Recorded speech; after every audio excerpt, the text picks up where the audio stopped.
Olá, pessoal do nono ano, tudo bem? Mais uma vez aí, prontos? Recebendo a lista 3, respondendo essas atividades. Estou aqui então para tirar algumas dúvidas e ajudar vocês então nesse processo, ok? Hoje nós vamos falar então de uma questão relacionada a domínio, dominação, conquista.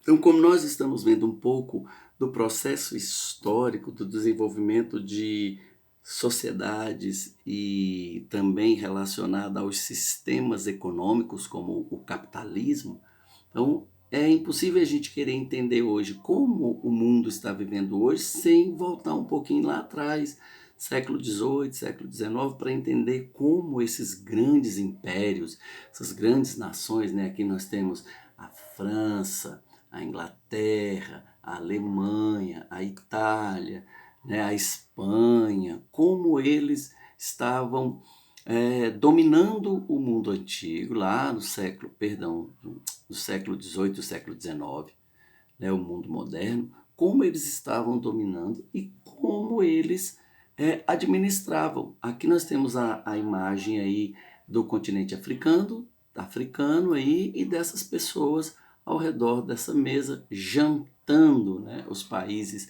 africanos.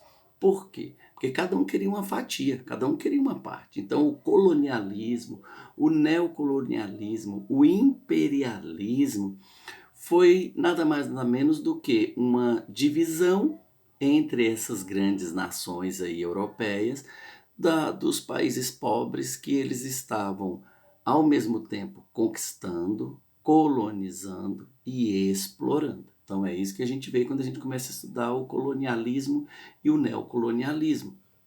A forma como eles conquistaram, exploraram e depois deixaram esses países pobres, né, totalmente desestruturados em sua economia para administrar. Então, eu queria que vocês observassem essa característica aí, porque ela está na sua lista de atividades 3, né, a expansão imperialista. Como é que se deu essa expansão?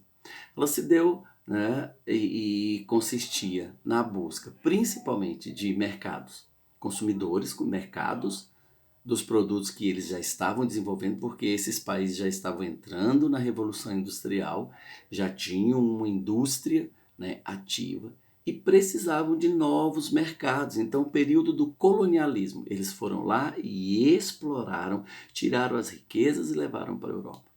200 anos depois, 100 anos depois, eles iniciaram um processo de neocolonialismo.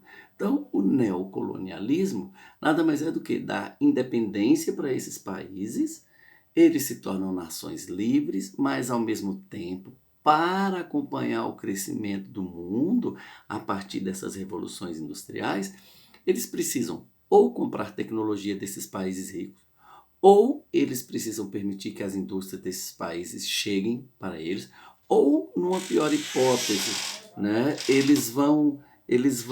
numa pior hipótese, eles vão buscar a matéria-prima desses países não vai sair caro para ele, mas em compensação, quando ele for comprar o produto já transformado nessa indústria de um país rico, aí sim, ele vai pagar caro.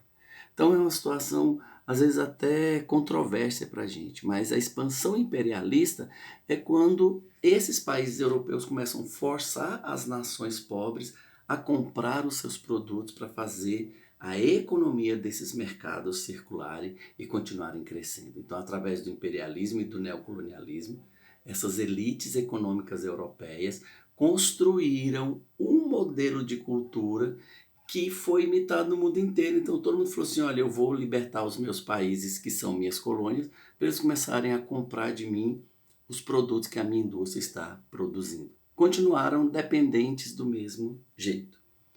Seguindo aí, tem esse quadro aí que mostra as justificativas. O que eles justificaram para liberar esses países, dar a independência para eles, com a justificativa que eles seriam nações livres e poderiam conduzir as suas economias agora. Olha, fornecimento estável e barato de matéria-prima, ou seja, o país X vai vender para esse país da Europa a matéria-prima ele passa a ter um mercado consumidor, ele passa a ter um local onde ele pode vender e comprar produtos, né? E começa a ter essa parceria. Então eu coloquei aqui essa lista para vocês, né? O colonialismo europeu do século XVI e lá o neocolonialismo do século XIX. Então vocês podem até usar depois essa imagem para te ajudar a responder também as questões que estão lá. Então a gente vê as características, né, e os objetivos econômicos já agora do neocolonialismo no século XIX, essa reserva